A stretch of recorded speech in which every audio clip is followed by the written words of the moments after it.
ಶ್ರೀಗುರುಭ್ಯೋ ನಮಃ. ಹರಿಕಥಾಮೃತಸಾರ ಗುರುಗಳ ಕರುಣದಿಂದ ಪಣಿತು ಪೇಳುವೆ ಪರಮ ಭಗವದ್ಭಕ್ತರಿದನಾಧರಧಿ ಕೇಳುವುದು. ಚತುರವದನನ ರಾಣಿ ಅತಿರೋಹಿತ ವಿಮಲ ವಿಜ್ಞಾನಿ ನಿಗಮ ಪ್ರತತಿಗಳಿಗಭಿಮಾನಿ ವೀಣಾ ಪಾಣಿ ಬ್ರಹ್ಮಾಣಿ. ನತಿಸಿ ಬೇಡುವೆ ಜನನಿ ಲಕುಮೀಪತಿಯ ಗುಣಗಳ ತುದಿಪುದಕ್ಕೆ ಸನ್ಮತಿಯ ಪಾಲಿಸಿ ನೆಲೆಸನು ಈ ಮಧ್ವದನ ಸದನದಲ್ಲಿ. ಪರಮಾತ್ಮ, ಲಕ್ಷ್ಮೀ, ಬ್ರಹ್ಮದೇವರು, ವಾಯುದೇವರ ಸ್ತೋತ್ರ ಆದ ಬಳಿಕ ತಾರತಮ್ಯ ಕ್ರಮದಲ್ಲಿ ಅನಂತರ ಸರಸ್ವತಿ ದೇವಿಯರು ಅವರ ಸ್ತೋತ್ರವನ್ನ ಮಾಡ್ತಾ ಇದ್ದಾರೆ. ಚತುರವದನನ ರಾಣಿ. ಚತುರವದನ ಅಂದ್ರೆ ಚತುರ್ಮುಖ, ಚತುರ್ಮುಖ ಬ್ರಹ್ಮ ಅಂತ ಅರ್ಥ. ಅವರ ರಾಣಿ ಅಂದ್ರೆ ಮಡದಿ ಸರಸ್ವತಿ ದೇವಿ. ಅವರು ಹೇಗಿದ್ದಾರೆ ಹಾಗೆಂದ್ರೆ ಅತಿರೋಹಿತ ವಿಮಲ ವಿಜ್ಞಾನಿ. ತಿರೋಹಿತ ಅಂದ್ರೆ ಮರೆತೋಗೋದು ಅಂತ ಅರ್ಥ. ನಿನ್ನೆ ಕೇಳಿದ್ದು ಇವತ್ತು ಮರೆತು ಬಿಡ್ತೀವಿ. ತಿರೋಹಿತ ಆಯಿತು, ತಿರೋದಾನ ಆಯಿತು ಅಂತ ಹೇಳೋದು ಅಂತ. ಅತಿರೋಹಿತ ಅಲ್ಲ, ಸರಸ್ವತಿ ದೇವಿಯ ಜ್ಞಾನಕ್ಕೆ ಮರುಂಬಾದೇ ಇಲ್ಲ.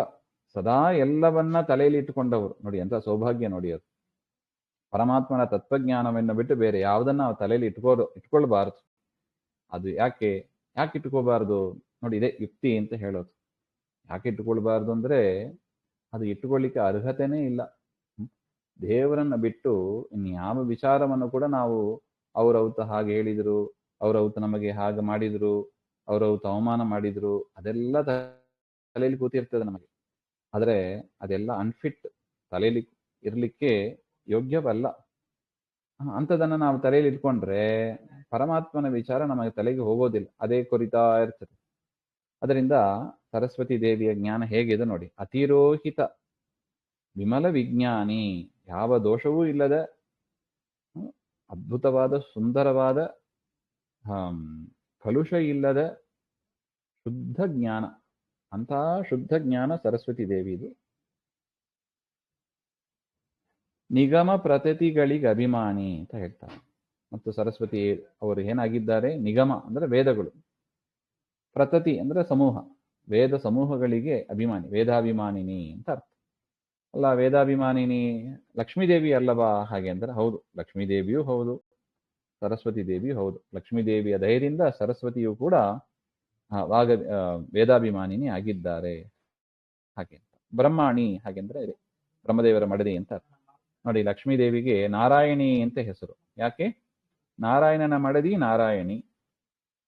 ಭವ ಅಂದ್ರೆ ರುದ್ರದೇವರು, ರುದ್ರದೇವರ ಮಡದಿ ಭವನ ಮಡದಿ ಭವಾನಿ.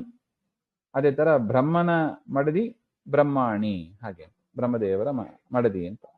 ಆದ ಜನನಿ, ಜಗತ್ತಿನ ತಾಯಿಯ ಸ್ಥಾನ, ಜಗನ್ಮಾತೆ ಅಂತ ಸರಸ್ವತಿ ಅವರನ್ನ ನತಿಸಿ ಅವರಿಗೆ ನಮಸ್ಕಾರ ಮಾಡಿ ಬೇಡುವೆ, ಪ್ರಾರ್ಥನೆ ಮಾಡುವೆ. ಏನಂತ ನೋಡಿ, ಲಕ್ಷ್ಮೀದೇವಿಯಲ್ಲಿ ಅಥವಾ ಯಾರಲ್ಲ ಆಗಲಿ ಏನಂತ ಪ್ರಾರ್ಥನೆ ಮಾಡಬೇಕು? ಲಕ್ಷ್ಮೀಪತಿಯ ಗುಣಗಳ ತುದಿಪುದಕ್ಕೆ ಸನ್ಮತಿಯ ಪಾಲಿಸಿ ನೆಲೆಸು ನೀ ಮಧ್ವದನ ಸದನದಲ್ಲಿ.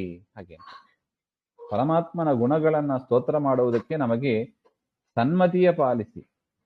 ಅದು ಬರೀ ಮತಿಯ ಪಾಲಿಸಿ ಅಲ್ಲ, ಮತಿ ಆಲ್ರೆಡಿ ಕೊಟ್ಟಾಗಿದೆ, ಮತಿ ಆಲ್ರೆಡಿ ಇದೆ. ಆದ್ರೆ ಮತಿ ಏನಾಗಬೇಕು? ಸನ್ಮತಿ ಆಗಬೇಕು. ಅದು ಶುದ್ಧ ಮತಿ ಆಗಬೇಕು. ಪರಮಾತ್ಮನನ್ನ ಸ್ತೋತ್ರ ಮಾಡುವ ಬುದ್ಧಿ ಆಗಬೇಕು. ಅಂತ ಬುದ್ಧಿಯನ್ನ ನಮಗೆ ಕರುಣಿಸು ಅಂತ ದೇವರಲ್ಲಿ ಪ್ರಾರ್ಥನೆ, ಸರಸ್ವತಿಯಲ್ಲಿ ಪ್ರಾರ್ಥನೆ. ಅದಕ್ಕಾಗಿ ಏನ್ ಮಾಡಬೇಕು? ಅಂತ ಬುದ್ಧಿ ನಮಗೆ ಬರಬೇಕು ಅಂದ್ರೆ ಸರಸ್ವತಿ ದೇವಿಯ ಸನ್ನಿಧಾನ ಇರಬೇಕು. ಮಧ್ವದನ ಸದನದಲ್ಲಿ, ನನ್ನ ಮುಖದಲ್ಲಿ ನೀನು ಬಂದು ನೆಲೆಸಿರು ಹಾಗೆ ಅಂತ. ಒಂದು ರೂಪದಿಂದ ನನ್ನ ವಾಕ್, ಆ ಮಾತನಾಡುವ ಶಕ್ತಿ, ಆ ವಾಗೇಂದ್ರಿಯದಲ್ಲಿ ನೀನು ನೆಲೆಸಿದ್ದು ಭಗವಂತನ ವಿಷಯವನ್ನ ಮಾತನಾಡುವ ಒಂದು ಸಾಮರ್ಥ್ಯವನ್ನ, ಭಗವಂತನ ವಿಷಯ ಮಾತ್ರ ಮಾತಾಡ್ಬೇಕು. ನೋಡಿ, ಮಿಕ್ಕಿದ ವಿಷಯ ಮನಸ್ಸಿನಲ್ಲಿ ಇರ್ಲಿಕ್ಕೆ ಅರ್ಹತೆ ಅಲ್ಲ ಅಂತ ಆದ ಮೇಲೆ ಮಾತಾಡ್ಲಿಕ್ಕೂ ಅರ್ಹತೆ ಇಲ್ಲ ನೋಡಿ. ಅದರಿಂದ ದೇವರ ಕುರಿತಾದ ವಿಚಾರವನ್ನೇ ಮನಸ್ಸಲ್ಲಿ ಇಟ್ಟಿರಬೇಕು. ದೇವರ ಕುರಿತಾದ ವಿಚಾರವನ್ನೇ ನಾವು ಮಾತಾಡಬೇಕು. ದೇವರಿಗೆ ಸಮರ್ಪಣೆ ಮಾಡಿದ ಪದಾರ್ಥವನ್ನೇ ಸ್ವೀಕಾರ ಮಾಡಬೇಕು ಹಾಗೆ ಎಂಬ ವಿಚಾರ ಎಲ್ಲ ಇದರಲ್ಲಿ ನಮಗೆ ತಿಳಿಸಿಕೊಟ್ಟಂತೆ ಆಗ್ತದೆ. ಆಗ ಆ ದೇವರ ಪ್ರಸಾದ ಹೃದಯದ ತನಕ ಮುಟ್ಟುತ್ತದೆ. ಮನಸ್ಸಿನ ನಾವು ತಿನ್ನುವ ಆಹಾರ ಮನಸ್ಸಿನ ಒಂದು ರೂಪದಲ್ಲಿ ಪರಿಣಾಮ ಬೀಳುತ್ತದೆ. ಅದರಿಂದ ಪರಮಾತ್ಮನ ಪ್ರಸಾದ ಅಂತ ಹಾಗೆ ಬಿಟ್ರೆ ಮನಸ್ಸು ಶುದ್ಧ ವಿಚಾರ ಬರುತ್ತದೆ ಹಾಗೆ ಅಂತ. ಅದಕ್ಕೆ ಸರಸ್ವತಿಯ ಅನುಗ್ರಹ ನಮಗೆ ಇರಬೇಕು ಹಾಗೆ ಅಂತ.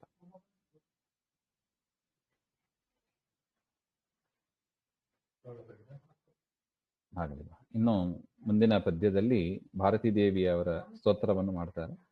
ಮತ್ತೆ ನೋಡೋಣ. ಶ್ರೀಮಧ್ವಾಂತರ್ಗತ ಶ್ರೀಕೃಷ್ಣ ಅರ್ಪಣಮಸ್ತು. ಶ್ರೀ ಹರೇ ನಮಃ.